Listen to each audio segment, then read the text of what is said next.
श्रीमतो राघवेन्द्रस्य नमामि पदपङ्कजे कामिताशेषकल्याणकरणाकल्पपादपो अज्ञानतिमिरच्छेदं बुद्धिसम्पत्प्रदायकं विज्ञानविमलं शान्तं विजयाख्यगुरुं भजे तपस्वादिध्याय शुश्रूषा कृष्णपूजारतं मुनिम्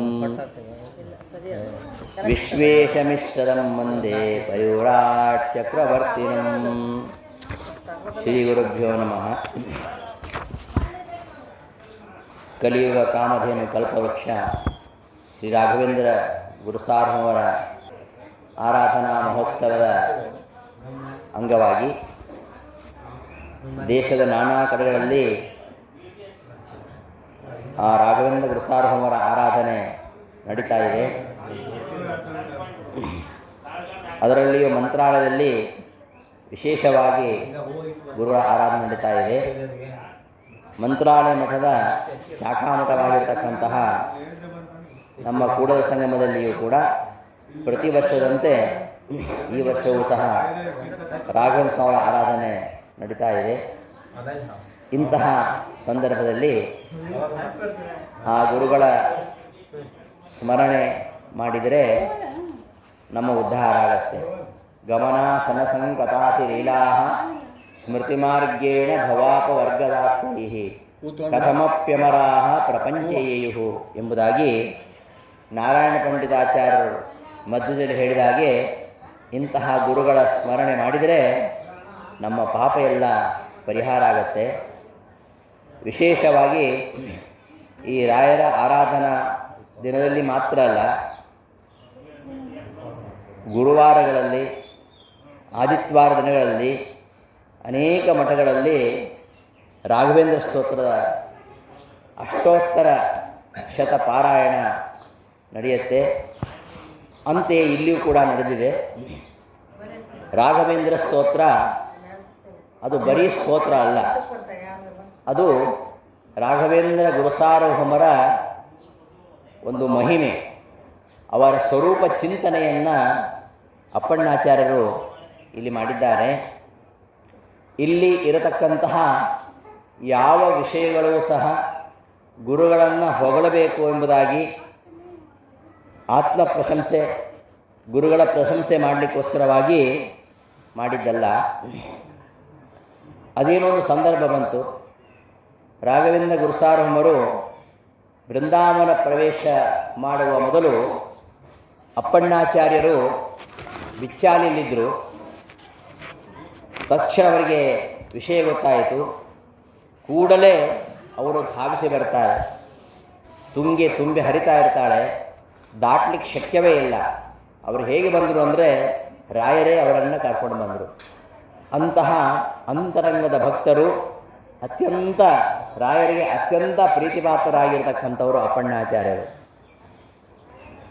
ಈ ಅಪ್ಪಣ್ಣಾಚಾರ್ಯರ ಈ ಸ್ತೋತ್ರದಲ್ಲಿ ರಾಘವೇಂದ್ರ ಗುರುಸಾರ್ವರ ಒಂದು ಭವ್ಯವಾಗಿರ್ತಕ್ಕಂತಹ ವ್ಯಕ್ತಿತ್ವವನ್ನು ಅಡಗಿಸಿದ್ದಾರೆ. ಅನೇಕ ವಿಚಾರಗಳು ಈ ರಾಘವೇಂದ್ರ ಸ್ತೋತ್ರ ಎಲ್ಲ ಸ್ತೋತ್ರಗಳಲ್ಲಿಯೂ ಕೂಡ ಒಂದು ಶ್ರೇಷ್ಠವಾಗಿರತಕ್ಕಂತಹ ಸ್ತೋತ್ರ ಆಗಿದೆ.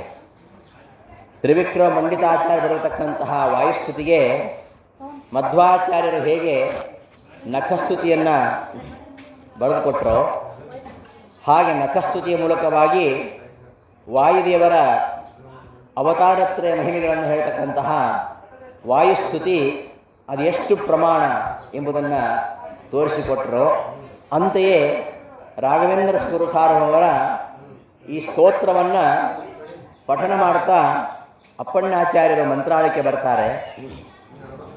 ಬರುವಷ್ಟರಲ್ಲಿ ಬೃಂದಾವನ ಪ್ರವೇಶ ಮಾಡಿರ್ತಾರೆ ರಾಯರು.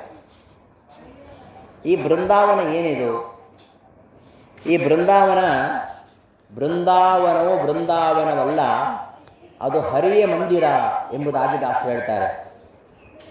ಈ ಬೃಂದಾವನ ಸಾಮಾನ್ಯವಾಗಿ ತುಂಬ ಜನ ತಿಳ್ಕೊಂಡಿದ್ದಾರೆ ಬೃಂದಾವನದ ಒಳಗೆ ರಾಯರಿದ್ದಾರೆ ಅಂತ. ರಾಯ ಬೃಂದಾವನದ ಒಳಗೆ ಇಲ್ಲ, ಬೃಂದಾವನದ ಕೆಳಗೆ ರಾಯರಿದ್ದಾರೆ. ಬೃಂದಾವನ ಅನ್ನೋದು ಅದು ಒಂದು ಅತ್ಯಂತ ಶ್ರೇಷ್ಠವಾಗಿರತಕ್ಕಂತಹ ಪರಮಾತ್ಮನ ಮಂದಿರ. ಸ್ವತಃ ರಾಯರೇ ಆ ಬೃಂದಾವನದ ಶಿಲೆ. ಆ ಬೃಂದಾವನದ ಶಿಲೆ ಅದು ಸಾಮಾನ್ಯವಾದ್ದಲ್ಲ. ಶ್ರೀರಾಮಚಂದ್ರ ವನವಾಸ ಕಾಲಕ್ಕೆ ಬಂದಿದ್ದಾಗ ಆ ಒಂದು ಶಿಲೆ ಮೇಲೆ ರಾಮ ಸೀತೆಯರು ಕುತ್ಕೊಂಡಿದ್ದರಂತೆ.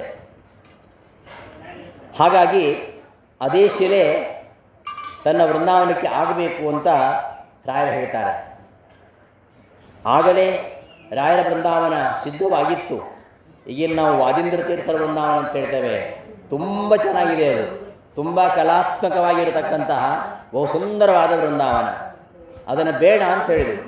ಮುಂದೆ ಬರ್ತಾನೆ, ಮುಂದೆ ಬರೋವನಿಗೆ ಅದು ಬೃಂದಾವನ ಇರಲಿ ಅಂಥೇಳಿ ತನ್ನ ಬೃಂದಾವನಕ್ಕೆ ಈ ಕಲ್ಲೇ ಆಗಬೇಕು ಅಂತ. ಯಾವ ಕಲ್ಲು? ತ್ರೇತಾಯುಗದಲ್ಲಿ ಯಾವ ಶಿಲೆಯಲ್ಲಿ ಶ್ರೀರಾಮಚಂದ್ರ ಸೀತಾ ಸಮೇತನಾಗಿ ಕೂತ್ಕೊಂಡಿದ್ನೋ ಅಂತಹ ಶಿಲೆಯಿಂದ ಆ ಬೃಂದಾವನವನ್ನು ನಿರ್ಮಾಣ ಮಾಡಿಸಿ, ಸ್ವತಃ ರಾಯರೇ ನಿರ್ಮಾಣ ಮಾಡಿಸಿ, ಅದರಲ್ಲಿ ಎಷ್ಟು ಸಾಲಿಗ್ರಾಮಗಳು? 713 ಸಾಲಿಗ್ರಾಮಗಳು. ಮಂತ್ರಾಲಯ ಮೂಲ ಬೃಂದಾವನದಲ್ಲಿ ಬೃಂದಾವನದ ಒಳಗೆ ರಾಯರಿಲ್ಲ, ಬೃಂದಾವನದ ಕೆಳಗೆ ರಾಯರಿದ್ದಾರೆ. ಬೃಂದಾವನದಲ್ಲಿ ಏನಿದೆ ಅಂದರೆ 713 ಶ್ರೇಷ್ಠವಾಗಿರತಕ್ಕಂತಹ ಸಾಲಗ್ರಾಮ ಶಿಲೆಗಳಿವೆ. ಅಂತಹ ಸಾಲಿಗ್ರಾಮ ಶಿಲೆಗಳನ್ನು ಹಾಕಿ 48 ದಿನಗಳ ಕಾಲ ರಾಯರು ಪೂಜೆ ಮಾಡಿ ಆ ಬೃಂದಾವನವನ್ನು ಪ್ರವೇಶ ಮಾಡ್ತಾರೆ.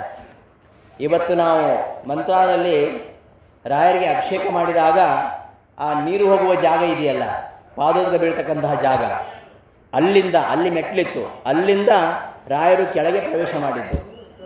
ಅಂತಹ ಒಂದು ಭವ್ಯ ಮಂದಿರವನ್ನು ನಿರ್ಮಾಣ ಮಾಡಿಸಿ ಅದರ ಕೆಳಗೆ ಅವರು ಹಯಾಸ್ಯನನ್ನು ಚಿಂತಿಸ್ತಾ ಬೃಂದಾವನ ಪ್ರವೇಶ ಮಾಡ್ತಾರೆ.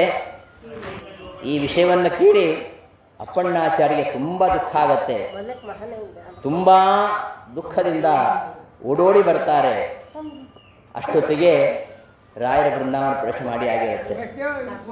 ಒಂದು ದಿನವೂ ಕೂಡ ರಾಯರನ್ನು ನೋಡದೇ ಇರ್ತಿರಲಿಲ್ಲ ಅಪ್ಪಣ್ಣಾಚಾರ್ಯರು. ರಾಯರನ್ನು ಚೆನ್ನಾಗಿ ತಿಳ್ಕೊಂಡವರು. ಹಾಗಾಗಿಯೇ ರಾಯರ ಬಗ್ಗೆ ಬರೆದಿರ್ತಕ್ಕಂತಹ ಈ ಅಷ್ಟೋತ್ತರ ಸ್ತೋತ್ರ ಅಷ್ಟು ಪ್ರಾಮಾಣಿಕವಾಗಿರುವಂಥದ್ದು. ಇಲ್ಲಿ ಯಾವುದೇ ಅತಿಶಯೋಕ್ತಿ ಇಲ್ಲ, ಯಾವುದೇ ಪ್ರಶಂಸೆ ಇಲ್ಲ. ಇಲ್ಲಿ ರಾಯರ ಸ್ವರೂಪದ ಬಗ್ಗೆ ಏನು ಹೇಳಿದ್ದಾರೆ?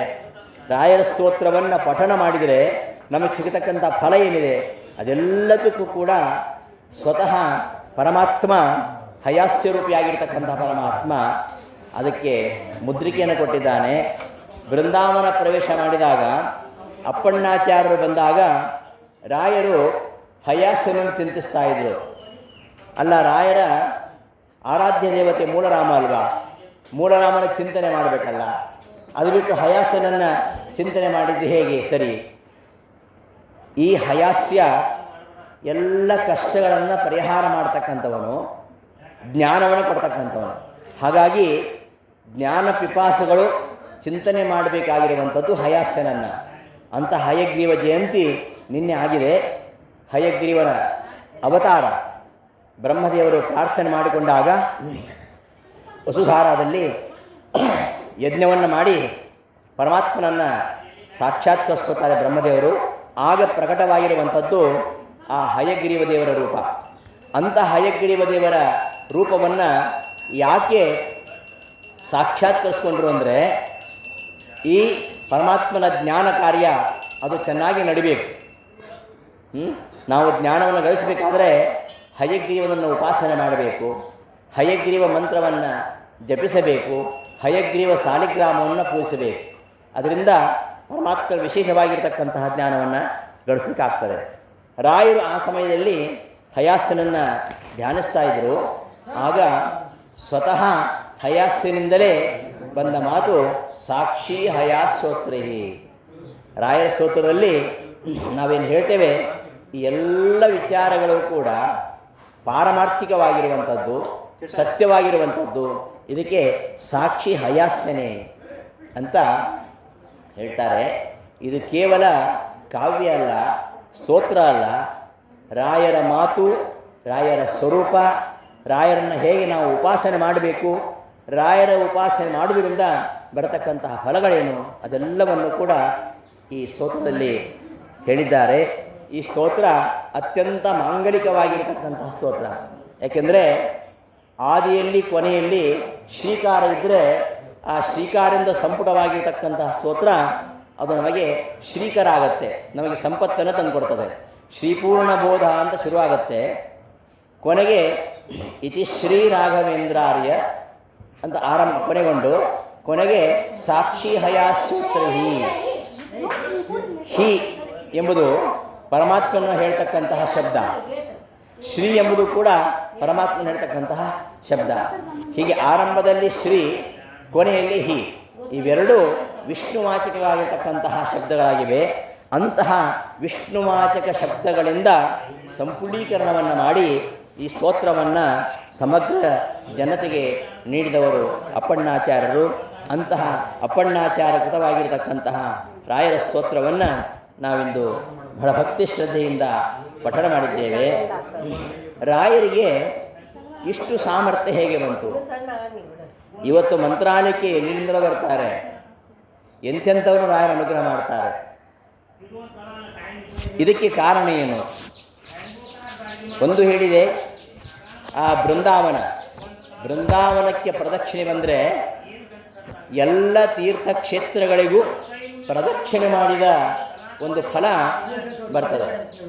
ರಾಯರಿಗೆ ಪ್ರದಕ್ಷಿಣೆ ಮಾಡ್ತಾ ರಾಯರು ಅನ್ಕೋತಾರಂತೆ, ಇವರೆಲ್ಲ ಅಜ್ಞಾನಿಗಳು, ನನ್ನ ಸ್ತೋತ್ರ ಮಾಡ್ತಾರೆ. ಈ ಭವ್ಯವಾಗಿರ್ತಕ್ಕಂಥ ಬೃಂದಾವನದಲ್ಲಿ ಪರಮಾತ್ಮನ ರಾಮಕೃಷ್ಣ ನರಹರಿ ವೇದವ್ಯಾಸ ನಾರಾಯಣ ಎಂಬುದಾಗಿ ಪಂಚರೂಪಗಳಿಂದ ಪರಮಾತ್ಮ ಅಲ್ಲಿ ಸನ್ನಿಹಿತನಾಗಿದ್ದಾನೆ. ಅಂತಹ ಪರಮಾತ್ಮನನ್ನು ಭವಿಸೋದು ಬಿಟ್ಟು ನನ್ನನ್ನು ಸ್ತೋತ್ರ ಮಾಡ್ತಾರಲ್ಲ, ಎಂತಹ ಅಜ್ಞಾನಿಗಳು ಅಂತ ರಾಯರು ಹೇಳ್ತಾ, ಏನು ಪಾಪ ಅಜ್ಞಾನಿಗಳು, ಅಲ್ಪರು, ಅವರನ್ನು ಉದ್ಧಾರ ಮಾಡುವಂಥ ನಮ್ಮ ಪರವಾಗಿ ರಾಯರು ಭಗವಂತನಲ್ಲಿ ಪ್ರಾರ್ಥನೆ ಮಾಡ್ತಾರಂತೆ. ಗೋಪಾಲದಾಸರು ಹೇಳ್ತಾರೆ, ನರಹರಿ ರೂಪನಾಗಿ ವಾಸವಾಗಿ ಇಲ್ಲಿ ದುರಿತ ದುಷ್ಕೃತ ಬ್ರಹ್ಮತ್ಯಗಳ ದೂರ ಓಡಿಸುವ. ನರಹರಿಯ ರೂಪದಿಂದ ಪರಮಾತ್ಮ ಇದ್ದಾನೆ. ನರಹರಿ ರೂಪನಾಗಿ ಪರಮಾತ್ಮ ವಾಸವಾಗಿದ್ದು ನಮ್ಮ ಎಲ್ಲ ದುರಿತ ದುಷ್ಕೃತಗಳು, ದುರಿತ ಅಂದರೆ ಪಾಪಗಳು, ದುಷ್ಕೃತ ನಾವು ಮಾಡಿರ್ತಕ್ಕಂತಹ ಕೆಟ್ಟ ಕೆಟ್ಟ ಕಾರ್ಯಗಳು, ಅಷ್ಟು ಮಾತ್ರ ಅಲ್ಲ ಬ್ರಹ್ಮಹತ್ಯ ದೋಷ, ಇವೆಲ್ಲವನ್ನು ಕೂಡ ದೂರ ಓಡಿಸ್ತಕ್ಕಂತಹ ನರಹರಿತ ಪರಮಾತ್ಮ ಆ ಬೃಂದಾವನದಲ್ಲಿ ಕಂಗೊಳಿಸ್ತಾ ಇದ್ದಾನೆ. ಶ್ರೀರಾಮನು ಇದ್ದಾನಲ್ಲಿ. ಶ್ರೀರಾಮ ವಾಸವಾಗಿ ಪರಿಪರಿಯಿಂದ ದೇಶಾಂತರ ಅನ್ನ ಕಳಕೊಂಡು ನರರಿಲ್ಲಿ ಬಂದರೆ ಸ್ಥಿರಪಟ್ಟಗಟ್ಟುವ. ಮಂತ್ರಾಲಯಕ್ಕೆ ಯಾರ್ಯಾರೋ ಬರ್ತಾರೆ, ಎಂತೆಂಥ ಕಷ್ಟದಲ್ಲಿದ್ದವರು ಬರ್ತಾರೆ, ಏನೂ ಗತಿ ಇರುವುದಿಲ್ಲ. ಏನೂ ಇಲ್ಲದವರು ಬಂದು ಇವತ್ತು ದೊಡ್ಡ ಶ್ರೀಮಂತರಾಗಿದ್ದಾರೆ ಮಂತ್ರಾಲಯದಲ್ಲಿ. ಇದಕ್ಕೆ ಕಾರಣ ಆ ಶ್ರೀರಾಮ, ರಾಘವೇಂದ್ರ ಗುರುಸಾರ್ವಮರ ಆರಾಧ್ಯ ದೇವತೆ ಆಗಿರತಕ್ಕಂತಹ ಚತುರ್ಯುಗ ಮೂರ್ತಿ ಶ್ರೀ ಮೂಲರಾಮ ಅಲ್ಲಿ ಸನ್ನಿಹಿತನಾಗಿ ಬೇರೆ ಬೇರೆ ಕಡೆಯಿಂದ ಬರತಕ್ಕಂತಹ ದೇಶಾಂತರದಿಂದ ಅನ್ನವನ್ನು ವಸತಿಯನ್ನು ಕಳ್ಕೊಂಡು ನಿರ್ಗತಿಕರಾಗಿರ್ತಕ್ಕಂತಹ ಜನರನ್ನು ಅವರಿಗೆ ಸ್ಥಿರವಾದ ಸ್ಥಾನವನ್ನು ಕೊಟ್ಟು ಸಲಹುತ್ತಾನೆ. ಹಾಗೆ ಕೃಷ್ಣನ ರೂಪವೂ ಇದೆ ಇಲ್ಲಿ. ಶ್ರೀಕೃಷ್ಣನಾಗಿ ಪರಮಾತುರರಿಗೆ ವರವೀವ ಪುತ್ರೋತ್ಸವ ಮದುವೆ ಮುಂಜಿ ಹರಕೆಗಳ ಕೈಗೊಂಡು ಹರ್ಷಪಡಿಸುವ. ಕೃಷ್ಣನಾಗಿದ್ದುಕೊಂಡು ಪರಮಾತ್ಮ ಯಾರು ಪರಮಾತುರರು ಕಷ್ಟಕ್ಕೀಡಾಗಿರ್ತಾರೆ ಅವರ ಕೇಳಿದ ವರಗಳನ್ನೆಲ್ಲ ಕೊಡ್ತಾರೆ. ಆ ಎಲ್ಲ ವರಗಳನ್ನು ರಾಯರ ಮೂಲಕವಾಗಿ ಪರಮಾತ್ಮ ನೀಡ್ತಾ ಇದ್ದಾನೆ. ಶ್ರೀಕೃಷ್ಣ ಪರಮಾತುರರಿಗೆ, ಆತುರರಾಗಿ ದುಃಖ ಪೀಡಿತರಾಗಿ ಬಂದಿರತಕ್ಕಂಥವರಿಗೆ ಅವರು ಏನು ವರ ಕೇಳ್ತಾರೆ? ಪುತ್ರೋತ್ಸವ, ಮದುವೆ, ಮುಂಜಿ ಹರಕೆಗಳ ಕೈಗೊಂಡು ಹರ್ಷಪಡಿಸುವ. ಅವರ ಎಲ್ಲ ಹರಕೆಗಳನ್ನು, ಅವರ ಇಷ್ಟಾರ್ಥಗಳನ್ನು ನೆರವೇರಿಸಿ ಅವರನ್ನು ರಕ್ಷಣೆ ಮಾಡ್ತಕ್ಕಂತಹ ಕೃಷ್ಣನ ರೂಪ ಆ ಬೃಂದಾವನದಲ್ಲಿದೆ. ಅಷ್ಟು ಮಾತ್ರ ಅಲ್ಲ, ವರ ವೇದವ್ಯಾಸನಾಗಿ ವಾಸವಾಗಿ ಇಲ್ಲಿ ಭರದಿಂದ ಬಂದ ದುರ್ವಾದಿಗಳನ್ನೆಲ್ಲ ದೂರ ಓಡಿಸಿ ಮುರಿದು ಅವರ ಕುಶಾಸ್ತ್ರವ ಹರಿಸರ್ವೋತ್ತಮನೆಂದು ಇರುವನ್ನಿಲ್ಲಿ ತೋರಿ ಶರಣ ಜನರಿಗೆ ಇನ್ನು ವರ ಜ್ಞಾನಸುಧೆಯ ಕರೆದು ಕೊಡುತ್ತಲೇ ಇರುತಿಪ್ಪವನು ಇಲ್ಲಿ ಸಿರಿವಂದಿತ ಪಾದ ಗೋಪಾಲ ವಿಠ್ಠಲ ಪರಿಯಿಂದ ವಾಲಗ ಕೈಗೊಳ್ಳುತ್ತಿಪ್ಪ ಎಂಬುದಾಗಿ ಗೋಪಾಲದಾಸ್ ಹೇಳ್ತಾರೆ. ವೇದವ್ಯಾಸ ರೂಪದಿಂದ ಇಲ್ಲಿ ವಾಸವಾಗಿದ್ದು ಅನೇಕ ದುರ್ವಾದಿಗಳನ್ನೆಲ್ಲ ದೂರ ಓಡಿಸಿ ಅವರ ಕುಶಾಸ್ತ್ರವನ್ನೆಲ್ಲ ಮುರಿದು ಹರಿಸರ್ವೋತ್ತಮ ಸಿದ್ಧಾಂತವನ್ನು ಅವರು ತೋರಿಸಿ ಅಲ್ಲಿ ಶರಣಾಗತರಾಗಿ ಬರತಕ್ಕಂತಹ ಎಲ್ಲ ಜನರಿಗೂ ಕೂಡ ಅನುಗ್ರಹವನ್ನು ಮಾಡ್ತಾ ವರಜ್ಞಾನ ಸುಧೆಯ ಶ್ರೇಷ್ಠವಾಗಿರತಕ್ಕಂತಹ ಜ್ಞಾನಾಮೃತವನ್ನು ಉಣಿಸ್ತಾ ಇದ್ದಾರೆ. ಅಂತಹ ಪಂಚರೂಪಗಳಿಂದ ಪರಮಾತ್ಮ ಬೃಂದಾವನದಲ್ಲಿ ಸನ್ನಿಹಿತನಾಗಿದ್ದಾನೆ. 713 ಸಾಲಿಗ್ರಾಮಗಳಿವೆ. ಆದ್ದರಿಂದ ಅದಕ್ಕೆ ಹೇಳಿದ್ದು ಸರ್ವಯಾತ್ರಿಗಳ ಫಲ ಅದು ಮಂತ್ರಾಲಯದಲ್ಲಿ ಬರ್ತವೆ. ಸರ್ವಯಾತ್ರಾ ಫಲಾವಾಪ್ತೆ ಯಥಾಶಕ್ತಿ ಪ್ರದಕ್ಷಿಣೆ. ಇಷ್ಟೇ ಅಂತಿಲ್ಲ, ನಿಮ್ಮ ಶಕ್ತಿಗೆ ಅನುಗುಣವಾಗಿ ನೀವು ಪ್ರದಕ್ಷಿಣೆ ಬಂದರೆ ಅದು ಪ್ರದಕ್ಷಿಣೆ ಕೇವಲ ರಾಯರಿಗಲ್ಲ, ಸಕಲ ತೀರ್ಥಾಭಿಮಾನಿ ದೇವತೆಗಳಿಗೆ ಮಾಡತಕ್ಕಂತಹ ಪ್ರದಕ್ಷಿಣೆ. ಅಂತಹ ಸಕಲ ತೀರ್ಥಾಭಿಮಾನಿಗಳ ಸನ್ನಿಹಿತರಾಗಿರ್ತಕ್ಕಂತಹ ರಾಯರು ಬರತಕ್ಕಂತಹ ಎಲ್ಲ ಭಕ್ತರನ್ನು ಉದ್ಧರಿಸ್ತಾ ಇದ್ದಾರೆ. ಅಂತಹ ರಾಯರ ಬೃಂದಾವನದಿಂದ ಹರಿದು ಬಂದಂತಹ ಪಾದಜಲ ಯತ್ಪಾದೋದಕ ಸಂಚಯ ಸುರನದಿ ಮುಖ್ಯಾಪಗಾಸಾದಿತಾನ್ ಅಸಂಖ್ಯಾನೋತ್ತಮ ಪುಣ್ಯಸಂಘ ಸತ್ಯ ಪ್ರಖ್ಯಾತ ಪುಣ್ಯಾವಹ ದುಸ್ತಾಪತ್ರೇ ನಾಶನೋ ಭೂಮಃ ವಂದ್ಯಾ ಸುಪತ್ರಪ್ರದೋ ವ್ಯಂಗ ಸ್ವಂಗ ಸಮೃದ್ಧಿದೋ ಗ್ರಹಮಃ ಪಾಪಾಪ ಹಸ್ತಂಸಯೇ. ಗುರುರಾಜರ ಪಾದೋದಕ ಪ್ರಭಾವವನ್ನು ಅಪ್ಪಣ್ಣಾಚಾರ್ಯರು ಬಹಳ ಸುಂದರವಾಗಿ ನಿರೂಪಿಸ್ತಾರೆ. ಸಕಲ ನದಿಗಳಿಂದ ಬರತಕ್ಕಂತಹ ಪುಣ್ಯಗಳಿಗಿಂತ ಹೆಚ್ಚು ಪುಣ್ಯವನ್ನು ಶ್ರೀರಾಯರ ಪಾದೋದಕ ಕೊಡ್ತಾ ಇದೆ. ಗಂಗೆ ಎಂಬುದು ದೇವಲೋಕದ ಗಂಗೆ, ಅದು ಸುರನದಿ. ಆ ಸುರನದಿ ಅಲ್ಲಿ ನಾವು ಮಿಂದರೆ ನಮ್ಮ ಎಲ್ಲ ಪಾಪವನ್ನು ಪರಿಹಾರ ಮಾಡುತ್ತೆ ಆ ನದಿ. ಅದಕ್ಕಿಂತಲೂ ಹೆಚ್ಚು ಗಂಗೆಯಲ್ಲಿ ಮಿಂದರೆ ಗಂಗಾಫಲ ಮಾತ್ರ ದೊರೆಯುವಂಥದ್ದು. ಆದರೆ ರಾಯರ ಬೃಂದಾವನಕ್ಕೆ ಪ್ರದಕ್ಷಿಣೆ ಬಂದರೆ ರಾಯರ ಪಾದೋದಕವನ್ನು ತೆಗೆದುಕೊಂಡರೆ ನಮಗೆ ಎಲ್ಲ ತೀರ್ಥಗಳ ಯಾತ್ರೆಯನ್ನು ಮಾಡಿದಂತಹ ಫಲ ಬರುತ್ತೆ. ಗಂಗೆ ಅತ್ಯಂತ ಪಾವನಳು, ವಿಷ್ಣುಪಾದಾಬ್ಧ ಸಂಭೂತ ಗಂಗಾ ಸರ್ವಾಧಿಕಾಮತ ಎಂಬುದಾಗಿ ರಾಯರು ನದಿ ತಾರತಮ್ಯ ಸ್ತೋತ್ರದಲ್ಲಿ ಹೇಳ್ತಾರೆ. ವಿಷ್ಣುವಿನ ಪಾದ ಕಮಲದಿಂದ ಉದ್ಭವಿಸಿರತಕ್ಕಂತಹ ಗಂಗೆ ಎಲ್ಲಕ್ಕಿಂತಲೂ ಅಧಿಕವಾಗಿರುವಂಥದ್ದು. ನ ಗಂಗಾ ಸದಸ್ಯಂ ತೀರ್ಥಂ ನ ದೇವಃ ಕೇಶವಾತ್ಪರಃ ಎಂಬ ಮಹಾಭಾರತದ ಮಾತಿನಂತೆ ಗಂಗೆ ಸಮಾನವಾಗಿರತಕ್ಕಂತಹ ಮತ್ತೊಂದು ತೀರ್ಥ. ಅದನ್ನು ಮಧ್ವದಲ್ಲಿ ನಾಸ್ಯ ತೀರ್ಥ ಸಲಿಲಸ್ಯ ಸಮಂಬಾಹ ಅಂತ ಮಧ್ವಾಚಾರ್ಯರು ತಮ್ಮ ಶಿಷ್ಯರಿಗೆ ಸಂದೇಶವನ್ನು ಕೊಡಬೇಕಾದ್ರೆ ಹೇಳ್ತಾರೆ, ಗಂಗೆ ಸಮಾನವಾಗಿರತಕ್ಕಂತಹ ತೀರ್ಥ ಮತ್ತೊಂದಿಲ್ಲ ಅಂತ. ಅಂತಹ ಗಂಗಾ ನದಿ ಅದು ತುಂಬ ದೂರ ಇದೆ, ಅದು 100 ಯೋಜನ ದೂರ ಇದೆ. ಅಂತಹ ಗಂಗೆಯನ್ನು 100 ಯೋಜನ ದೂರದಲ್ಲಿದ್ದುಕೊಂಡು ನಾವು ಸ್ಮರಣೆ ಮಾಡಿದರು. ಗಂಗಾ ಗಂಗೇತಿ ಯೋ ಬ್ರೂಯಾತ್ ಯೋಜನಾನಾಂ ಶತೈರಪಿ ಮುಚ್ಚತೆ ಸರ್ವಪಾಪೇಭ್ಯ ವಿಷ್ಣುಲೋಕಂ ಸರಕ್ಷತೆ. ನಾವು ಎಲ್ಲಿರ್ತೇವೆ ಅಲ್ಲಿಂದಲೇ ಗಂಗೆಯನ್ನು ನೆನಪಿಸಿಕೊಂಡ್ರೆ ನಮ್ಮ ಪಾಪ ಪರಿಹಾರ ಆಗತ್ತೆ ಎಂಬುದಾಗಿ ಪದ್ಮಪುರಾಣ ಹೇಳುತ್ತೆ. ಯಾನಿ ಕಾನಿಚ ತೀರ್ಥಾನಿ ಬ್ರಹ್ಮಾಂಡಾಂತರ್ಗತಾನಿ ವೈ ವಿಷ್ಣು ಪಾದೋದಕಸ್ಯೈತೆ ಕಲಾಂ ನಾರ್ಹಂತಿ ಷೋಡಶಿ. ಈ ಭೂಮಂಡಲದಲ್ಲಿ ಎಷ್ಟು ತೀರ್ಥಕ್ಷೇತ್ರಗಳಿವೆ, ಬರೀ ಭೂಮಂಡಲ ಮಾತ್ರ ಅಲ್ಲ, ಬ್ರಹ್ಮಾಂಡದಲ್ಲಿರ್ತಕ್ಕಂತಹ ಎಲ್ಲ ತೀರ್ಥಗಳು ಅದು ವಿಷ್ಣು ಪಾದೋದಕದ 16ನೇ ಒಂದಂಶಕ್ಕೆ ಸಾಟಿಯಲ್ಲ. ಅಂತಹ ವಿಷ್ಣುವಿನ ಪಾದೋದಕ ಬೃಂದಾವನದ ಮೂಲಕವಾಗಿ ಹರಿದು ಬಂದಿರುವಂಥದ್ದು. ಅಂತಹ ಪಾದೋದಕವನ್ನು ಸೇವನೆ ಮಾಡಿದರೆ ನಮ್ಮ ಎಲ್ಲ ಪಾಪಗಳು ಪರಿಹಾರವಾಗುತ್ತೆ. ಗಂಗಾದಿ ತೀರ್ಥಗಳಿಗಿಂತ ಅಧಿಕವಾಗಿರತಕ್ಕಂತಹ ಪಾವನತ್ವ ನಮಗೆ ಬರ್ತದೆ. ಇಂತಹ ಪಾದೋದಕ ಗುರುಗಳಿಗೆ ಅಭಿಷೇಕ ಮಾಡಿರ್ತಕ್ಕಂತಹ ಜಲ, ಅದನ್ನು ನಾವು ಸ್ವೀಕಾರ ಮಾಡಬೇಕು. ಕೆಲವರು ಪಾದೋದಕ ತೆಗೆದುಕೊಳ್ಬಾರ್ದು ಅಂತ ಹೇಳ್ತಾರೆ.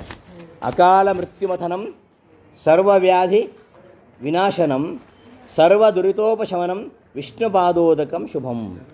ವಿಷ್ಣುಪಾದೋದಕ ನಾನಾ ವಿಧವಾಗಿರತಕ್ಕಂತಹ ಪಾಪಗಳನ್ನು ಪರಿಹರಿಸಿ ನಮ್ಮ ಎಲ್ಲ ದುಃಖಗಳು, ಅಪಮೃತ್ಯು ಮೊದಲಾದ ಕಷ್ಟಗಳನ್ನು ನಿವಾರಣೆ ಮಾಡಿ ನಮ್ಮನ್ನು ರಕ್ಷಣೆ ಮಾಡುತ್ತೆ ಎಂಬುದಾಗಿ ಶ್ರೀಮದಾಚಾರ್ಯರು ಕೃಷ್ಣಾಮೃತ ಮಹಾರಣದಲ್ಲಿ ಹೇಳ್ತಾರೆ. ಇಂತಹ ಹರಿಪಾದೋದಕ ಹೇಗೆ ನಮಗೆ ಸ್ವೀಕಾರಾರ್ಹವಾಗಿದೆಯೋ ಹಾಗೆ ವಿಪ್ರಪಾದೋದಕವು ಕೂಡ ಸ್ವೀಕಾರಾರ್ಹವಾಗಿದೆ. ವಿಪ್ರಪಾದೋದಕಂ ಪೀತ್ವಾ ಯಾವತ್ ತಿಷ್ಠಂತಿ ಮೇದಿನಿ ತಾವತ್ ಪುಷ್ಕರ ಪಾತ್ರೇಷು ಪಿಬಂತಿ ಪಿತರೋ ಜಲಂ. ವಿಪ್ರಪಾದೋದಕವನ್ನು ಪಾನ ಮಾಡಿದರೆ ನಮ್ಮ ಪಿತೃಗಳು ಪುಷ್ಕರಕ್ಕೆ ಹೋಗಿ ಅಲ್ಲಿ ಆ ಪುಷ್ಕರ ತೀರ್ಥಗಳಲ್ಲಿ ಅಲ್ಲಿ ಹೋಗಿ ತೀರ್ಥ ಸ್ನಾನ, ಆ ಪಿತೃಗಳ ಆರಾಧನೆ ಮಾಡಿದ ಏನು ಫಲ ಬರುತ್ತೆ ಅದು ವಿಪ್ರಪಾದೋದಕ ಬರ್ತದೆ. ಇಂತಹ ವಿಪ್ರಪಾದೋದಕವನ್ನು ಸ್ವತಃ ಪರಮಾತ್ಮ ಭೃಗು ಋಷಿಗಳನ್ನು ತನ್ನ ವೈಕುಂಠಕ್ಕೆ ಬಂದಾಗ ಭೃಗು ಋಷಿಗಳ ಪಾತು ತೊಳೆದು ಅದನ್ನು ಸ್ವೀಕಾರ ಮಾಡ್ತಾನೆ. ಇಂತಹ ವಿಪ್ರಪಾದೋದಕ, ಈ ವಿಪ್ರಪಾದೋದಕವನ್ನು ತೆಗೆದುಕೊಂಡ್ರೆ ಮಹಾರೋಗಿ ಯದಿಪಿವೆ ವಿಪ್ರಪಾದೋದಕಂ ದ್ವಿಜ ಮುಚ್ಯತೆ ಸರ್ವರೋಗೇಭ್ಯ ಮಾಸಮೇಕಂತು ಭಕ್ತಿತಃ. ವಿಪ್ರಪಾದೋದಕವನ್ನು 1 ತಿಂಗಳು ಸೇವನೆ ಮಾಡಿದರೆ ಅವನ ಎಲ್ಲ ರೋಗಗಳು ಸಹ 1 ತಿಂಗಳಿಗೆ ನಾಶವಾಗುತ್ತೆ ಎಂಬುದಾಗಿ ಬ್ರಹ್ಮವೈವರ್ತ ಪುರಾಣ ಹೇಳುತ್ತೆ. ಹೀಗೆ ಈ ವಿಪ್ರಪಾದೋದಕ ಅದನ್ನು ಪಾನ ಮಾಡಿದರೆ ಪಿತೃಗಳಿಗೆ ತೃಪ್ತಿಯಾಗುತ್ತೆ, ಸಕಲ ತೀರ್ಥಗಳಲ್ಲಿ ಸ್ನಾನ ಮಾಡಿದ ಫಲ ಬರುತ್ತೆ, ಸರ್ವ ಯಜ್ಞಗಳ ಫಲ ಬರುತ್ತೆ. ಮಾತ್ರ ಅಲ್ಲ, ನಮ್ಮ ಎಲ್ಲ ರೋಗಗಳನ್ನು ಕೂಡ ನಿವಾರಣೆ ಮಾಡುತ್ತೆ. ಅಂತಹ ವಿಪ್ರಪಾದೋದಕವನ್ನು ಪಾನ ಮಾಡಬೇಕು ಎಂಬುದಾಗಿ ಹೇಳಿರುವಾಗ ಇನ್ನು ಮಹಾಭಾಗವತರಾಗಿರ್ತಕ್ಕಂತಹ ಪ್ರಹ್ಲಾದರಾಜರ ಅವತಾರಭೂತರಾಗಿರ್ತಕ್ಕಂತಹ ರಾಯರ ಪಾದೋದಕವನ್ನು ನಾವು ಸ್ವೀಕಾರ ಮಾಡಲೇಬೇಕು. ವಿಪ್ರ ಅಂದ ಕೂಡಲೇ ಬರೀ ಜಾತಿಯಿಂದ ವಿಪ್ರ ಅಂತ ಅಷ್ಟೇ ಅಲ್ಲ. ವಿಪ್ರ ಅಂದರೆ ಅವ ಶಾಸ್ತ್ರಾಧ್ಯಯನ ಮಾಡ್ತಾ ಇರಬೇಕು, ಉಪವಾಸ ಮಾಡಬೇಕು, ನಾಮಮಂತ್ರ ಜಪಿಸಬೇಕು, ಯಜ್ಞ ಯಾಗಾದಿಗಳನ್ನು ಮಾಡಬೇಕು, ವೈಷ್ಣವ ಸಂಸ್ಕಾರವನ್ನು ಹೊಂದಿ ನವವಿಧ ಭಕ್ತಿಯುಳ್ಳನಾಗಿರಬೇಕು. ಇಂಥವನನ್ನು ಮಹಾಭಾಗವತ ಎಂಬುದಾಗಿ ಸ್ಮೃತಿ ಹೇಳುತ್ತೆ. ಇಂತಹ ಮಹಾಭಾಗವತರ ಪಾದೋದಕ ಅದು ಅತ್ಯಂತ ಶ್ರೇಷ್ಠವಾಗಿರುವಂಥದ್ದು. ಮಹಾಭಾಗವತಾನಾಂಚ ಪಿಬೇತ್ ಪಾದೋದಕಂತು ಯಃ ಶಿರಸಾ ಧಾರಯೇತ್ ಭಕ್ತಿಯ ಸರ್ವಪಾಪೈ ಪ್ರಮುಚ್ಯತೆ ಎಂಬುದಾಗಿ ಕೃಷ್ಣಾಚಾರ್ಯ ಸ್ಮೃತಿ ಮುಕ್ತಾಳು ಹೇಳ್ತಾರೆ. ಇಂತಹ ಮಹಾಭಾಗವತರ ಪಾದೋದಕವನ್ನು ನಾವು ಖಂಡಿತವಾಗಿಯೂ ಸ್ವೀಕಾರ ಮಾಡಬೇಕು. ತತಸ್ವಯಂ ವಿಪ್ರತೀರ್ಥಂ ಗೃಹೀತ್ವಾ ವೈ ತತಃಪರಂ ಯತಿಪಾದೋದಕಂ ಪ್ರಾಶ್ಯ ದೇವತೀರ್ಥಂ ತತಃಪರಂ ಗೃಹೀತ್ವಾ ಭೋಜನಂ ಕಾರ್ಯಂ ಸುಹೃಮಿತ್ತ ಜನೈಸ್ಸಹ ಎಂಬುದಾಗಿ ರಾಮಾಯಣ ಕೂಡ ಹೇಳುತ್ತೆ.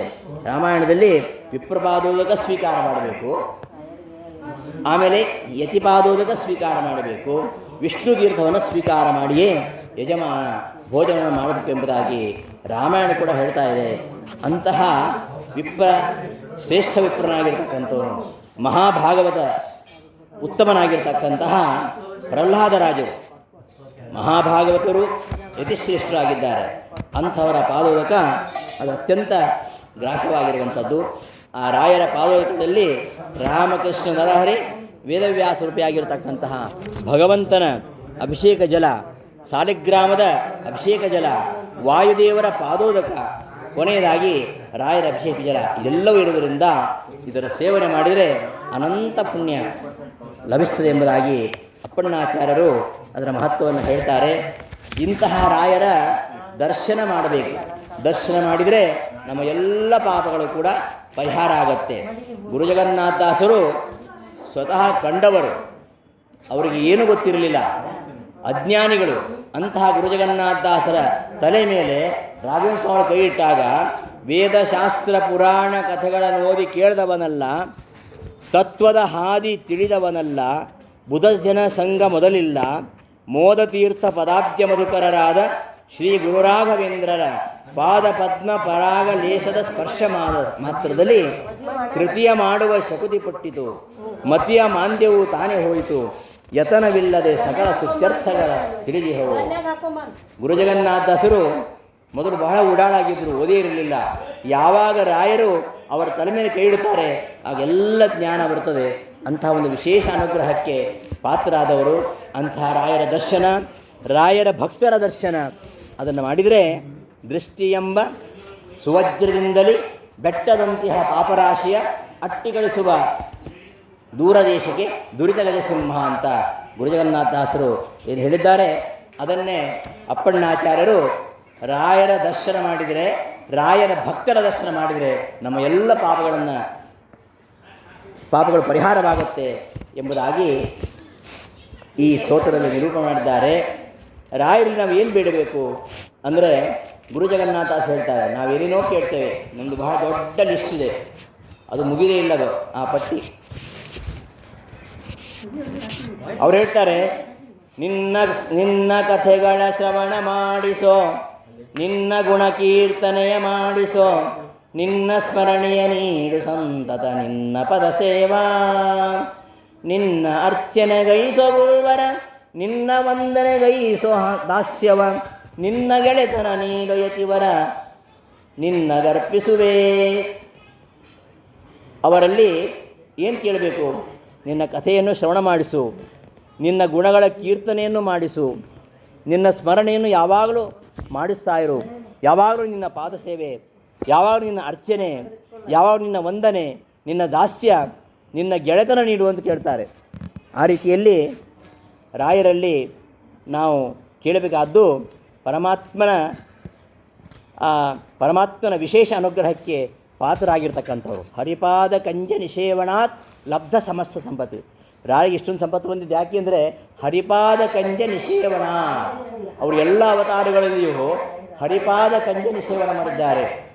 ಪ್ರಹ್ಲಾದ ರಾಜರಾಗಿದ್ದಾಗ ನರಹರಿ ನೃಸಿಂಹನ ಪಾದ ಸೇವನೆ ಮಾಡಿದ್ದಾರೆ. ಬಾಲ್ಯೀಕನಾಗಿದ್ದಾಗ ಕೃಷ್ಣನ ಪಾದ ಸೇವೆಯನ್ನು, ಭೀಮಸೇವನ ಪಾದ ಸೇವೆಯನ್ನು ಮಾಡಿದ್ದಾರೆ. ಮುಂದೆ ವ್ಯಾಸರಾಜರಾಗಿದ್ದಾಗ ಗೋಪಾಲಕೃಷ್ಣನ ಪಾದ ಸೇವೆ ಮಾಡಿದ್ದಾರೆ. ರಾಯರಾಗಿದ್ದಾಗ ಅವರು ಮೂಲರಾಮನ ಪಾದ ಸೇವನೆ ಮಾಡಿದ್ದಾರೆ. ಹೀಗೆ ಹರಿಪಾದ ಕಂಜ ನಿಷೇವಣ, ಆ ಪರಮಾತ್ಮನ ಪಾದ ಕಮಲಗಳನ್ನು ಭಜಿಸಿದ್ರಿಂದಾಗಿ ಅವರಿಗೆ ಇಂತಹ ಸಾಮರ್ಥ್ಯ ಬಂದಿದೆ. ಆದ್ದರಿಂದ ನಾವು ಆ ಪರಮಾತ್ಮನ ಕಥೆಯನ್ನು ಕೇಳಬೇಕು, ರಾಯರ ಕಥೆಯನ್ನು ಕೇಳಬೇಕು ಅಂತ ಹೇಳ್ತಾ, ಆ ಗುರುಗಳ ದರ್ಶನ ಮಾಡಿದರೆ ಅಥವಾ ಆ ಗುರುಗಳ ಭಕ್ತರ ದರ್ಶನ ಮಾಡಿದರೆ ಎಷ್ಟು ಪಾಪ ಪರಿಹಾರ ಆಗತ್ತೆ. ಸರಸ ಗುರುಗಳ ಪಾದಧೂಳಿಯ ಸ್ಪರ್ಶ ಮಾತ್ರದಲ್ಲಿ ಪರಮ ಪಾಮರನಾದ ನರನು ಹರಣ ತೆರದಲ್ಲಿ ಜ್ಞಾನವೈದವ, ದುರಿತ ರಾಶಿಯ ದೂರ ಮಾಡುವ ದುರಿತವನದಾವ, ತದ್ದರ್ಶನಂ ದುರಿತ ಕಾನನದಾವಭೂತಂ. ದುರಿತ ಕಾನನ, ಪಾಪಗಳೆಂಬ ಕಾನನ, ಬೆಟ್ಟವನ್ನು ನಾಶ ಮಾಡತಕ್ಕಂತಹ ಕಾಡ್ಗಿಚ್ಚಿನಂತೆ ಭಕ್ತರ ರಾಯರ ದರ್ಶನ, ರಾಯರ ಭಕ್ತರ ದರ್ಶನ ಇದನ್ನು ಮಾಡ್ತಾ ಇದ್ದರೆ ನಮ್ಮ ಎಲ್ಲ ಪಾಪರಾಶಿ ಅದು ಸುಟ್ಟು ಹೋಗ್ತದೆ ಎಂಬುದಾಗಿ ಅವರೆಲ್ಲ ತಮ್ಮ ಅನುಭವದಿಂದ ಹೇಳ್ತಕ್ಕಂತಹ ಮಾತುಗಳು. ಅಂತಹ ರಾಯರ ಒಂದು ಸ್ವರೂಪವನ್ನು ನಾವು ಈ ಸ್ತೋತ್ರದಲ್ಲಿರ್ತಕ್ಕಂತಹ ವಿಚಾರಗಳನ್ನು ಅನುಸಂಧಾನ ಮಾಡಿಕೊಂಡು ಅವರ ಸ್ತೋತ್ರವನ್ನು ಪಾರಾಯಣ ಮಾಡಿದರೆ ವಿಶೇಷವಾಗಿ ಅವರು ಅನುಗ್ರಹ ಮಾಡ್ತಾರೆ. ಅಂತಹ ಗುರುರಾಘವೇಂದ್ರರ ಈ ಸ್ತೋತ್ರ, ಈ ಕಾರಣದಿಂದಾಗಿ ಗುರುರಾಘವೇಂದ್ರ ಸ್ತೋತ್ರ ಇವತ್ತು ನೋಡಿ ಎಲ್ಲರೂ ಪಠಿಸ್ತಾರೆ. ಬರೀ ರಾಯಮಠ ಅಲ್ಲ, ಮಠಾತೀತವಾಗಿ, ಮತಾತೀತವಾಗಿ, ಬಾಲಕನಾಗಿರಲಿ, ಬ್ರಹ್ಮಚಾರಿಯಾಗಿರಲಿ, ಗೃಹಸ್ಥನಾಗಿರಲಿ, ವಾನಪ್ರಸ್ಥನಾಗಿರಲಿ, ಯತಿಯಾಗಿರಲಿ, ಎಲ್ಲರೂ ಕೂಡ ರಾಘವೇಂದ್ರ ಸ್ತೋತ್ರವನ್ನು ಪಠಿಸ್ತಾರೆ. ಅವರು ಯಾವುದೇ ಮಠದವರಾಗಿರಲಿ ಪ್ರತಿಯೊಬ್ಬರಿಗೂ ರಾಯ ಸ್ತೋತ್ರ ಬರ್ತದೆ. ಅಂತಹ ಒಂದು ಮಹಿಮೋಪಿತವಾಗಿರತಕ್ಕಂತಹ ಎಲ್ಲ ಸ್ತೋತ್ರಗಳ ಮುಕುಟಪ್ರಾಯವಾಗಿರತಕ್ಕಂತಹ ಸ್ತೋತ್ರ ಈ ರಾಘವೇಂದ್ರ ಸ್ತೋತ್ರ. ಇಂತಹ ರಾಘವೇಂದ್ರ ಸ್ತೋತ್ರವನ್ನು ನಾವು ನಿತ್ಯವೂ ಪಠಿಸಬೇಕು. ವಿಶೇಷ ದಿನಗಳಲ್ಲಿ ಅದು ಹೇಳ್ತಾರೆ, ಯಾವಾಗ ಪಠಿಸಬೇಕು? ವಿಶೇಷವಾಗಿ ಪುಷ್ಯಾರ್ಕ ಇದ್ದಾಗ, ಆಮೇಲೆ ಗುರುಪುಷ್ಯ ಇದ್ದಾಗ, ಗ್ರಹಣ ಕಾಲಗಳಲ್ಲಿ ಅಷ್ಟೋತ್ತರ ಶತ ಜಪ ಮಾಡಿದರೆ ವಿಶೇಷವಾಗಿರತಕ್ಕಂತಹ ಪುಣ್ಯವನ್ನು ಹೇಳ್ತಾರೆ. ಅಂತಹ ರಾಯರ ಸ್ತೋತ್ರವನ್ನು ನಿತ್ಯವೂ ಪಠಣ ಮಾಡಬೇಕು. ಆರಾಧನಾ ದಿನಗಳಲ್ಲಿಯೂ ಪಠಣ ಮಾಡಬೇಕು. ಪುಷ್ಯಾರ್ಕ ಇದ್ದಾಗ ಗುರುಪುಷ್ಯ ಯೋಗ ಇದ್ದಾಗ, ಪದ್ಮಕ ಯೋಗ ಇದ್ದಾಗ, ಗ್ರಹಣ ಕಾಲದಲ್ಲಿ ಇದನ್ನು ಪಠಿಸೋದ್ರಿಂದ ವಿಶೇಷವಾಗಿರ್ತಕ್ಕಂತಹ ಫಲ ನಮ್ಗೆ ಬರುತ್ತದೆ. ಇಂಥ ಒಂದು ಅಮೂಲ್ಯವಾಗಿರ್ತಕ್ಕಂಥ ಫಲವನ್ನು ಅಪ್ಪಣ್ಣಾಚಾರ್ಯರು ನಮಗೆ ಕೊಡಿಸ್ತಾ ಇದ್ದಾರೆ. ಅಪ್ಪಣ್ಣಾಚಾರ್ಯರು ರಾಯರ ಹತ್ತಿರವೇ ಇದ್ದವರು, ರಾಯರ ಪ್ರತಿಯೊಂದು ಚಲನವಲನಗಳನ್ನು ಕಣ್ಣಾರೆ ಕಂಡವರು, ಅವರ ವಿಶೇಷ ಅನುಗ್ರಹಕ್ಕೆ ಪಾತ್ರರಾಗಿರ್ತಕ್ಕಂಥವರು. ಹಾಗಾಗಿ ಅವರು ಮಂತ್ರಾಲಯದಲ್ಲಿದ್ದರೆ ಅವರು ಬೃಂದಾವನ ಪ್ರವೇಶ ಮಾಡಲಿಕ್ಕೆ ಬಿಡುವುದಿಲ್ಲ ಅಂಥೇಳಿ ಉದ್ದೇಶಪೂರ್ವಕವಾಗಿ ಅಪ್ಪಣ್ಣಾಚಾರ್ಯರನ್ನ ಬಿಚ್ಚಾಲಿ ಕಳಿಸ್ತಾರೆ.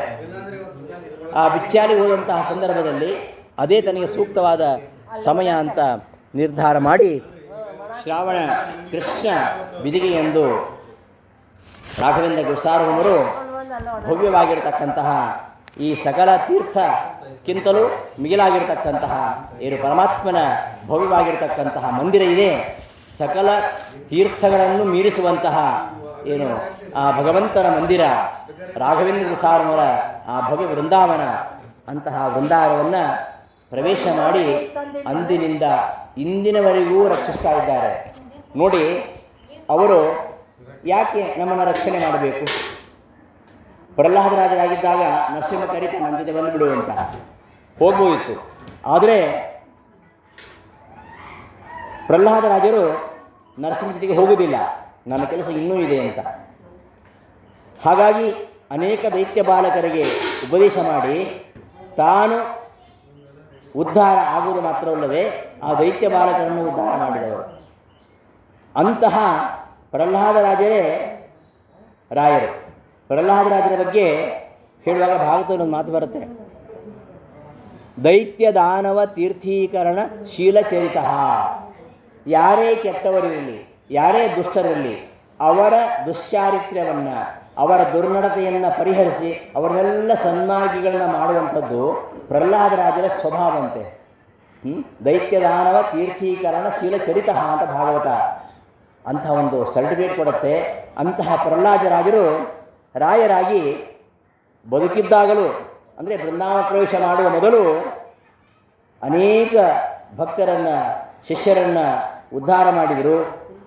ತಮ್ಮ ಅವತಾರದ ಕಾರ್ಯ ಸಮಾಪ್ತಿಯಾದ ಮೇಲೆ ಬೃಂದಾವನ ಪ್ರವೇಶ ಮಾಡಿದರು.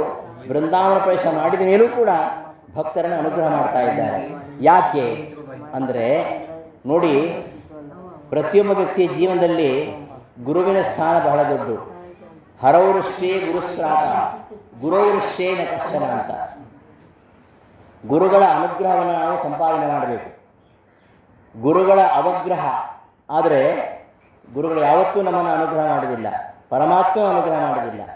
ಅಂತಹ ಗುರುಪ್ರಸಾದೋ ಬಲವಾನ್ ಅಂತ ಹೇಳ್ತದೆ ಶಾಸ್ತ್ರ. ಅಂತಹ ಗುರುಗಳ ಅನುಗ್ರಹವನ್ನು ಪಡಿಬೇಕು. ಗುರುಗಳಾಗಿರ್ತಕ್ಕಂತಹ ಸುಧೀಂದ್ರ ತೀರ್ಥರು ಇವರನ್ನು ಆಶ್ರಮಕ್ಕೆ ಕರೀತಾರೆ. ನೀನು ಸನ್ಯಾಸಿ ಆಗುವುದು, ವೆಂಕಟನಾಥಾಚಾರ್ಯರನ್ನು ನೀನು ಸನ್ಯಾಸಿ ಆಗುವುದು ಕರೀತಾರೆ. ವೆಂಕಟನಾಥಾಚಾರ್ಯರು ಇಷ್ಟಪಡೋದಿಲ್ಲ, ಇನ್ನು ಚಿಕ್ಕವರು, ಹೆಂಡತಿ ಚಿಕ್ಕವಳಿದ್ದಾಳೆ, ಮಗು ಲಕ್ಷ್ಮೀನಾರಾಯಣ ಅವನು ತುಂಬ ಚಿಕ್ಕವನು, ಅವನಿಗೆ ಉಪನಯನ ಆಗಿಲ್ಲ. ಬಾಲ ಭಾರ್ಯ ಬಾಲಕೋ ನೌಪನೀತಃ, ಹೆಂಡತಿನ ಚಿಕ್ಕವಳಿದ್ದಾಳೆ, ಮಗನಿಗೆ ಉಪನಯನ ಆಗಿಲ್ಲ, ನನಗೆ ಸನ್ಯಾಸ ಬೇಡ, ನೀವು ಒತ್ತಾಯ ಮಾಡಿದರೆ ನಾನು ಮಠ ಬಿಟ್ಟು ಹೋಗ್ತೇನೆ ಅಂತ ಹೇಳ್ತಾರೆ ಸುಧೀಂದ್ರರಿಗೆ. ಅದಾದ ಮೇಲೆ ವಿದ್ಯಾದೇವಿ ಕನಸಿನಲ್ಲಿ ಬಂದು ಪ್ರಕಟಗೊಂಡು ಆ ವೆಂಕಟನಾಥಾಚಾರ್ಯರ ಸ್ವರೂಪವನ್ನು ತಿಳಿಸಿಕೊಟ್ಟು ನಿನ್ನ ಅವತಾರ ಕಾರ್ಯದ ಉದ್ದೇಶ ಏನೆಂಬುದನ್ನು ನೆನಪಿಸಿಕೊಟ್ಟು ಅನುಗ್ರಹ ಮಾಡಿ ಹೋಗ್ತಾಳೆ. ವೆಂಕಟನಾಥಾಚಾರ್ಯರು ಗುರುಗಳ ಅಪೇಕ್ಷೆಯಂತೆ ಲೋಕ ಕಲ್ಯಾಣಕ್ಕೋಸ್ಕರವಾಗಿ ಅವರು ಎಲ್ಲವನ್ನು ತ್ಯಾಗ ಮಾಡ್ತಾರೆ. ಒಂದು ಕಡೆ ಅತ್ಯಂತ ಪ್ರೀತಿಪಾತ್ರರಾಗಿರ್ತಕ್ಕಂತಹ ಮಡದಿ, ಮತ್ತೊಂದು ಕಡೆ ಮುದ್ದಿನ ಮಗ. ಇಂತಹ ಸಂಸಾರವನ್ನು ತೊರೆದು ವಿರಕ್ತನಾಗಬೇಕಾದರೆ ಅಷ್ಟು ಸುಲಭ ಅಲ್ಲ. ಅಂತಹ ವೆಂಕಟನಾಥಾಚಾರ್ಯರು ಸನ್ಯಸ್ತರಾಗ್ತಾರೆ. ಆಗ ಗುರುಗಳು ಅವರಿಗೆ ರಾಘವೇಂದ್ರ ತೀರ್ಥ ಅಂತ ನಾಮಕರಣ ಮಾಡ್ತಾರೆ. ರಾಘವೇಂದ್ರ ತೀರ್ಥ ಅಂದರೆ ಅಘಂ ದ್ರಾವಯತೆ ಯಸ್ಮಾತ್ ವೇಂಕಾರೋ ವಂಚಿತಪ್ರದಃ. ರಾಘವೇಂದ್ರ ತೀರ್ಥ ನಾಮಕರಣ ಮಾಡಿದ್ದಾರೆ. ಆಶ್ರಮ ಯಾಕೆ ಕೊಟ್ಟಿದ್ದಾರೆ ಅಂದರೆ ಜಗತಾಂ ಹಿತೇರತಃ. ಸುಧೀಂದ್ರ ತೀರ್ಥರು ವೆಂಕಟನಾಥನಿಗೆ ಯಾಕೆ ಆಶ್ರಮ ಕೊಟ್ಟರು ಅಂದರೆ ಜಗತ್ತಿನ ಕಲ್ಯಾಣ ಆಗಬೇಕಾಗಿದೆ. ಜಗತ್ತಿನ ಕಲ್ಯಾಣವನ್ನು ಮಾಡುವಂಥದ್ದಿದ್ದರೆ ಅದು ರಾಯರಿಂದಲೇ ಮಾತ್ರ ಸಾಧ್ಯ ಎಂಬುದನ್ನು ಮನಗೊಂಡವ ಮೂಲರಾಮ. ಹಾಗಾಗಿ ಮೂಲರಾಮ ಅವರನ್ನು ಅಪೇಕ್ಷೆಪಟ್ಟು ತನ್ನ ಆ ಆರಾಧನಾ ಸ್ಥಾನದಲ್ಲಿ ಸರ್ವಜ್ಞ ಸಿಂಹಾಸನದಲ್ಲಿ ಕುಳ್ಳಿರಿಸ್ತಾನೆ. ಆಗ ಗುರುಗಳಿಗೆ ಮಾತು ಕೊಡ್ತಾರೆ, ಏನು, ಜಗತ್ತಿನ ಹಿತವನ್ನು ಬಯಸಿ ನಾನು ಆಶ್ರಯಿಸಿಕೊಂಡಿದ್ದೇನೆ, ಎಲ್ಲರನ್ನೂ ರಕ್ಷಣೆ ಮಾಡುವಂಥದ್ದು ನನ್ನ ಜವಾಬ್ದಾರಿ, ಎಲ್ಲಿವರೆಗೆ ನಾನು ಇರ್ತೇನೆ ಅಲ್ಲಿವರೆಗೆ ಜಗತ್ತಿನ ರಕ್ಷಣೆ ಮಾಡ್ತೇನೆ. ಇದು ವೆಂಕಟನಾಥಾಚಾರ್ಯರು ಆಶ್ರಮಪೂರ್ವದಲ್ಲಿ ಸುಧೀಂದ್ರ ತೀರ್ಥರಿಗೆ ಮಾತು ಕೊಟ್ಟದ್ದು. ಕೊಟ್ಟ ಮಾತನ್ನು ಉಳಿಸ್ಕೋಬೇಕಂತಿಲ್ಲ ಇವತ್ತು. ಹಾಗೆ ಆ ಒಂದು ಕಮಿಟ್ಮೆಂಟ್, ಕೊಟ್ಟ ಮಾತಿನಂತೆ ವೆಂಕಟನಾಥಾಚಾರ್ಯರು ಸನ್ಯಾಸ ಸ್ವೀಕಾರ ಮಾಡಿ ಅವರು ಬೃಂದಾವನದ ಹೊರಗಿದ್ದಾಗಲೂ ಅನೇಕ ಭಕ್ತರನ್ನು ಉದ್ಧಾರ ಮಾಡಿದರು. ಆಸೇತು ಹಿಮಾಚಲ ಮಧ್ವ ಶಾಸ್ತ್ರವನ್ನು ಪ್ರಸಾರ ಮಾಡಿದರು. ಬೃಂದಾವನ ಪ್ರವೇಶ ಮಾಡಿದ ಮೇಲೂ ಕೂಡ ಇಂದಿಗೂ ಎಲ್ಲ ಭಕ್ತರನ್ನು ಅವರು ಉದ್ಧಾರ ಮಾಡ್ತಾ ಇದ್ದಾರೆ. ಇಲ್ಲದೆ ಹೋದರೆ ಮಂತ್ರಾಲಯಕ್ಕೆ ಎಷ್ಟು ಜನ ಹೋಗ್ತಾರೆ. ಇವತ್ತು ಎಷ್ಟು ಮಠಗಳಿವೆ, ದೇಶದಲ್ಲಿ ಎಷ್ಟು ಮಠಗಳಿವೆ, ಎಲ್ಲ ಮಠಗಳಲ್ಲಿಯೂ ಆರಾಧನೆ ನಡೆಯುತ್ತೆ. ಯಾಕೆ ಅಂದರೆ ರಾಯರು ಪ್ರತಿಯೊಬ್ಬರನ್ನು ಯಾವುದೋ ಒಂದು ರೀತಿಯಲ್ಲಿ ಅವರು ಅನುಗ್ರಹ ಮಾಡ್ತಾ ಇದ್ದಾರೆ. ಆ ಅನುಗ್ರಹ ಮಾಡುವಂಥದ್ದು ಜಗತ್ತಿನ ಕಲ್ಯಾಣವನ್ನು ಬಯಸಿ ಅವರು ಇವತ್ತಿಗೂ ಬೃಂದಾವನದಲ್ಲಿ ಅಸಂಪ್ರಜ್ಞಾತ ಸಮಾಧಿಯಲ್ಲಿದ್ದಾರೆ. ಅಸಂಪ್ರಜ್ಞಾತ ಸಮಾಧಿಯಲ್ಲಿದ್ದವರು ಇವತ್ತು ನಾಳೆ ನಾಡಿದ್ದು 3 ದಿವಸ ಮಾತ್ರ ಕಣ್ಣು ತೆಗಿತಾರೆ. ಹಾಗಾಗಿ ಮಧ್ಯಾರಾಧನೆ ದಿವಸ ಮಂತ್ರಾಲಯದಲ್ಲಿ ಇರಬೇಕು ಅಂತ ಹೇಳೋದು. ಯಾಕೆಂದರೆ ರಾಯರ ಹೊತ್ತು ಕಣ್ಣು ಬಿಟ್ಟು ನೋಡ್ತಾರೆ ನಮ್ಮನ್ನು. ನಾವಂತ ಅವರು ನೋಡೋದಿಲ್ಲ, ಪಾಪಿಗಳು. ಅವರು ನಮ್ಮನ್ನು ನೋಡ್ತಾರೆ. ಅದು ನೋಡೋದು ಯಾವತ್ತು ಅಂದರೆ ಈ 3 ದಿನಗಳ ಮಾತ್ರ. ಪೂರ್ವಾರಾಧನೆ, ಮಧ್ಯಾರಾಧನೆ, ಉತ್ತರಾರಾಧನೆ. ಈ 3 ದಿನಗಳ ಕಾಲ ಅಸಂಪ್ರಜ್ಞಾತ ಸಮಾಧಿ ಸ್ಥಿತಿಯಿಂದ ಹೊರಗೆ ಬಂದು ಅವರು ಭಕ್ತರ ಅನುಗ್ರಹ ಮಾಡ್ತಾರೆ. ಉಳಿದ ಎಲ್ಲ ದಿನಗಳಲ್ಲಿಯೂ ಕೂಡ ಭಕ್ತರು ಏನೇ ಕೇಳ್ತಾರೆ ಅವೆಲ್ಲ ಕಲ್ಯಾಣವನ್ನು ಬಯಸ್ತಾ ಇದ್ದಾರೆ. ಅವರು ಏನೇನು ಕೇಳ್ತಾರೋ ವಿರಾಘವೇಂದ್ರ ಸಕಲ ಪ್ರದಾತ, ರಾಯರು ಏನೇ ಕೇಳಿದ್ರು ಕೂಡ ರಾಯರು ಕರುಣಿಸ್ತಾ ಇದ್ದಾರೆ. ಅದು ಅವರ ಕರುಣೆ.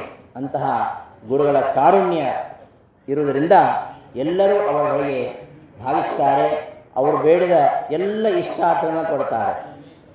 ರಾಘವೇಂದ್ರದಲ್ಲಿ ಒಂದು ಮಾತು ಬರುತ್ತೆ, ಮಧ್ವಾಚಾರ್ಯರು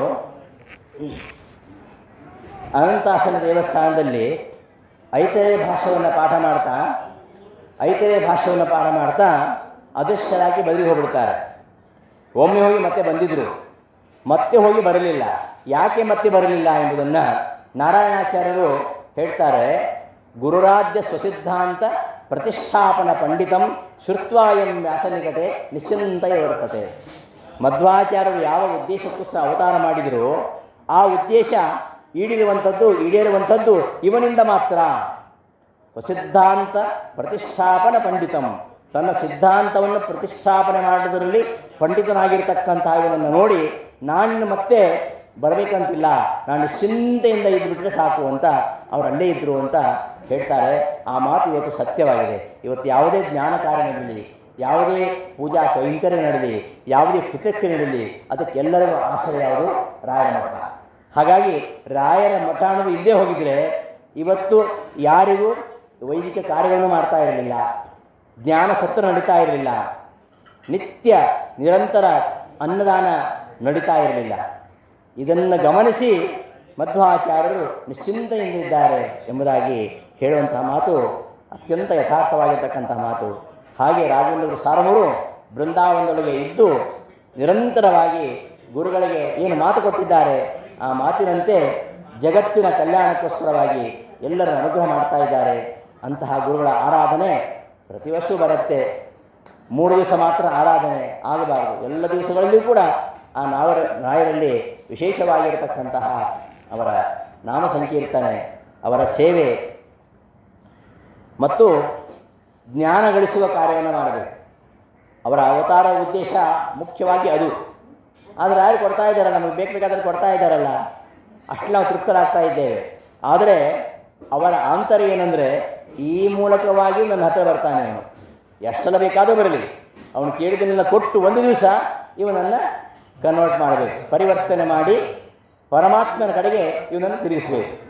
ಆ ಉದ್ದೇಶಕ್ಕೆ ನಮ್ಮ ಎಲ್ಲ ಇಷ್ಟಾರ್ಥಗಳನ್ನು ರೋಚನಾರ್ಥಂ ಫಲಶ್ರುತಿ ಅಂತ ವೇದ ಹೇಳುವ ಹಾಗೆ ನಮ್ಮ ಎಲ್ಲ ಇಷ್ಟಾರ್ಥಗಳನ್ನು ಕೊಡ್ತಾ ಇದ್ದಾರೆ. ಅಷ್ಟಕ್ಕೆ ನಾವು ತೃಪ್ತರಾಗದೆ ಆ ರಾಯರ ಆರಾಧ್ಯ ದೇವತೆ ಆಗಿರತಕ್ಕಂತಹ ಪರಮಾತ್ಮನ ಜ್ಞಾನವನ್ನು ಗಳಿಸಿ, ಪರಮಾತ್ಮನ ಅನುಗ್ರಹವನ್ನು ಗಳಿಸಿ ಮೋಕ್ಷರೂಪವಾಗಿರತಕ್ಕಂತಹ ಪರಮ ಶ್ರೇಯಸ್ಸನ್ನು ಪಡಿಬೇಕು. ಅಂತಹ ರಾಯರ ಒಂದು ಅವತಾರದ ಉದ್ದೇಶ ಏನಿದೆ ಅದು ಈಡೇರಬೇಕು ಅಂತಾದರೆ ನಿತ್ಯವೂ ಆರಾಧನೆ ಆಗಬೇಕು. ನಿತ್ಯವೂ ಆರಾಧನೆ ಅಂದರೆ ನಿತ್ಯ ಆರಾಧನೆಯ ಅಲಂಕಾರ ಇಲ್ಲ. ನಿತ್ಯ ಆರಾಧನೆಯಲ್ಲಿ ಆ ರಾಘವೇಂದ್ರ ಗುರುಗಳ ಸ್ಮರಣೆ, ಅವರ ಸ್ತೋತ್ರ ಪಠಣ, ಅವರ ನಾಮ ಸಂಕೀರ್ತನೆ ಇವುಗಳನ್ನು ಮಾಡುವ ಮೂಲಕವಾಗಿ ಅವರ ವಿಶೇಷ ಅನುಗ್ರಹಕ್ಕೆ ಪಾತ್ರರಾಗಬೇಕು ಅಂತ ಹೇಳ್ತಾ ಈ ಒಂದು ಸಂದರ್ಭದಲ್ಲಿ ರಾಯರ ಒಂದು ಸ್ಮರಣೆ ಮಾಡತಕ್ಕಂತಹ ಅವಕಾಶ ಶ್ರೀಮಠದ ಈ ಶಾಖಾಮಠವಾಗಿರತಕ್ಕಂತಹ ಕೂಡ ಸಂಘದಲ್ಲಿ ನನಗೆ ದೊರೆತಿದೆ. ಅಂತಹ ಒಂದು ಅವಕಾಶಕ್ಕಾಗಿ ಧನ್ಯವಾದಗಳನ್ನು ಎಲ್ಲ ಇಲ್ಲಿನ ಭಕ್ತರಿಗೆ ಸಮರ್ಪಿಸ್ತಾ, ಹಿಂದೆ ಒಂದು ಕಾಲದಲ್ಲಿ ನಾವು ಚಿಕ್ಕವರಿದ್ದಾಗ ತುಂಬ ವೈಭವದಿಂದ ಆರಾಧನೆ ನಡೀತಾ ಇತ್ತು. ತುಂಬ ದೊಡ್ಡ ಮಠ ಇತ್ತು. ಆ ಕೇಶವಿಯವರ ಗುಡಿ ಪಕ್ಕ 2 ಹಾಲ್ ಇತ್ತು. ಈ ಕಡೆ ಒಂದು ಅಡುಗೆ ಮನೆ ಇತ್ತು, ಒಂದು ಹಾಲು ಒಂದು ಅಡುಗೆ ಮನೆ ಇತ್ತು. ಆ ಕಡೆ ಕಲ್ಲಮಠ ಇತ್ತು. ಅಷ್ಟು ವಿಸ್ತಾರವಾಗಿರತಕ್ಕಂತಹ ಮಠ ಇತ್ತು. ಸಂಗಮದಲ್ಲಿ 35 ಬ್ರಾಹ್ಮಣ ಕುಟುಂಬಗಳಿದ್ದು ಎಲ್ಲರೂ ಕೂಡ ಬಹಳ ಶ್ರದ್ಧೆಯಿಂದ ಮಠಕ್ಕೆ ಬರ್ತಾಯಿದ್ರು. ಬಹಳ ವೈಭವೋಪೇತವಾಗಿ ಆರಾಧನೆ ನಡೀತಾ ಇತ್ತು. ಕಾಲಕ್ರಮೇಣ ಎಲ್ಲ ಅವರವರ ಪುತ್ರ ಪೌತ್ರರ ಒಂದು ಶ್ರೇಯೋಭಿವೃದ್ಧಿಗಾಗಿ ಬೇರೆ ಬೇರೆ ಸ್ಥಳದಲ್ಲಿ ನೆಲೆಸಿದ್ದಾರೆ. ಆದರೂ ಕೂಡ ಬೇರೆ ಕಡೆಗಳಿಂದ ಇವತ್ತು ಬಂದಿದ್ದಾರೆ ಇಲ್ಲಿ. ಅದು ನಮ್ಮ ಮಠದ ಮೇಲಿನ ಅಭಿಮಾನ. ಎಲ್ಲೇ ಹೋದರೂ ಈಗ ಬಿಜಾಪುರದಿಂದ ಬಂದಿದ್ದಾರೆ. ಬಿಜಾಪುರದಲ್ಲಿ ಮಠ ಇಲ್ವಾ? ಬಿಜಾಪುರದಲ್ಲಿ ಮಠ ಇದೆ. ನಾಳೆ ಬೆಂಗಳೂರಿಂದ ಬರ್ತಾರೆ. ಬೆಂಗಳೂರಲ್ಲಿ ಎಷ್ಟು ಮಠಗಳಿವೆ? 100 ಮಠಗಳಿವೆ. ಅವರು ಇಲ್ಲಿ ಯಾಕೆ ಬರ್ತಾರೆ ಅಂದರೆ ಅವರಿಗೆ ನಮ್ಮ ಊರು, ನಮ್ಮ ಮಠ, ನಮ್ಮ ಕ್ಷೇತ್ರ ಈ ಅಭಿಮಾನ. ಹೀಗೆ ಅಭಿಮಾನದಿಂದ ಗುರುಗಳ ಮೇಲಿನ ಒಂದು ಶ್ರದ್ಧೆಯಿಂದ ಬಂದು ಆರಾಧನೆ ನಡೆಸ್ತಾ ಇದ್ದಾರೆ. ಇದೇ ರೀತಿ ಆರಾಧನೆ ಪ್ರತಿ ವರ್ಷ ನಡೆಯಲಿ. ನಮ್ಮ ಊರಿನವರು ಎಲ್ಲೆಲ್ಲಿದ್ದಾರೆ ಅವರೆಲ್ಲರೂ ಕೂಡ ಇಲ್ಲಿಗೆ ಬರುವಂತಾಗಲಿ ಅಂತ ರಾಯರಲ್ಲಿ ಪ್ರಾರ್ಥನೆ ಮಾಡ್ತಾ, ಎಲ್ಲ ಭಕ್ತರಿಗೂ ಜ್ಞಾನಭಕ್ತ ವೈರಾಗ್ಯವನ್ನು ಕರುಣಿಸಲಿ ಅಂತ ಪ್ರಾರ್ಥನೆ ಮಾಡಿ, ರಾಯರ ಸಕಲ ಇಷ್ಟಾರ್ಥಗಳನ್ನು ಅವರವರ ಇಷ್ಟಾರ್ಥಗಳು ಸಂತಾನ ಸಂಪತ್ ಪರಿಶುದ್ಧ ಭಕ್ತಿ ವಿಜ್ಞಾನ ವಾಗ್ದೇಹ ಸುಪಾಠವಾದೀನಿ ಇದೆಲ್ಲವನ್ನು ಕೂಡ ರಾಯರು ಕೊಡ್ತಾರೆ ಅಂತ ಹೇಳ್ತಾರಲ್ಲ, ಹಾಗೆ ಅವರವರ ಇಷ್ಟಾರ್ಥಗಳನ್ನೆಲ್ಲ ನೆರವೇರಿಸಿ ಸಕಲರಿಗೂ ಕೂಡ ಐಶ್ವರ್ಯ ಆರೋಗ್ಯ ಆಯುಷ್ಯಗಳನ್ನು ಕೊಟ್ಟು ಇನ್ನೂ ತಮ್ಮ ಮೂಲಕವಾಗಿ ಭಗವಂತನ ಸೇವೆಯನ್ನು ಮಾಡಿಸಿಕೊಳ್ಳಿ ಅಂತ ಆ ರಾಯರಲ್ಲಿ ಪ್ರಾರ್ಥನೆ ಮಾಡ್ತಾ ನನ್ನ 4 ವಚನ ಕುಸುಮಗಳನ್ನು ನಮ್ಮ ಗುರುಗಳಾಗಿರ್ತಕ್ಕಂತಹ ಪರಮಪೂಜ್ಯ ಸುಬುಧೇಂದ್ರ ತೀರ್ಥರ ಅಂತರ್ಯಾಮಿಯಾಗಿರ್ತಕ್ಕಂತಹ ವಿಶ್ವೇಶ ತೀರ್ಥರ ಅಂತರ್ಯಾಮಿಯಾಗಿರ್ತಕ್ಕಂತಹ ತ್ರೈಲೋಕ್ಯ ಗುರುಗಳಾದ ವಾಯುದೇವರ ಅಂತರ್ಯಾಮಿಯಾಗಿರ್ತಕ್ಕಂತಹ ರಾಘವೇಂದ್ರ ಗುರುಸಾರವರ ಆರಾಧ್ಯ ದೇವತೆ ಅವರ ಅಂತರ್ಯಾಮಿ ಚತುರ್ಯುಗ ಮೂರ್ತಿ ಮೂಲರಾಮನ ಅಭಿನ್ನ ಆಗಿರ್ತಕ್ಕಂತಹ ನಮ್ಮ ಕುಲದೇವತೆ ಶ್ರೀನಿವಾಸ ದೇವರ ಅಡಿದಾವರಿಗಳಲ್ಲಿ ನನ್ನ 4 ವಚನ ಕುಸುಮಗಳನ್ನು ಸಮರ್ಪಿಸ್ತೇನೆ. ಶ್ರೀಕೃಷ್ಣಾರ್ಪಣಮಸ್ತು. ಧನ್ಯವಾದಗಳು.